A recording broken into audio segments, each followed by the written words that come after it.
কোনো বই খাতা কিছু নাই। আমরা আজকে ফার্স্ট টাইম আসছি।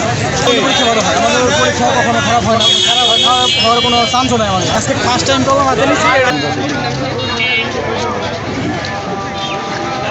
আমার ছেলেও পরীক্ষা দিচ্ছে, তার জন্য অপেক্ষা করছি এবং অনেক অভিভাবকগণ এখানে পৌর উপজেলা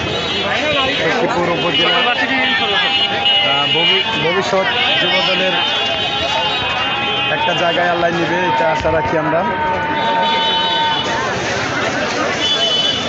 কেমন পরীক্ষা দিলেন? আলহামদুলিল্লাহ অনেক ভালো। পরীক্ষা ভালো হয়, আমাদের পরীক্ষা কখনো খারাপ হয় না, খারাপ হওয়ার কোনো চান্সও নাই আমাদের। আমরা তো আচ্ছা আচ্ছা, কেমন পরীক্ষার প্রশ্ন কেমন ছিল? পরীক্ষা আগে একদিন মাত্র পড়ি, একদিন পড়াতে একদিনই আসতে হবে না, কোনো সমস্যা হয় না। ফেল করার কোনো পাত্রই নেই। পরীক্ষা আগে আমরা সারা বছর পড়ি না, পরীক্ষা করি আমি তো সকল আমাকে কোনো বই খাতা কিছু নাই। আমরা আজকে ফার্স্ট টাইম আসছি, আজকে ফার্স্ট টাইম তো হাতে নিচ্ছি। তাও অনেক ভালো পরীক্ষা দিচ্ছে।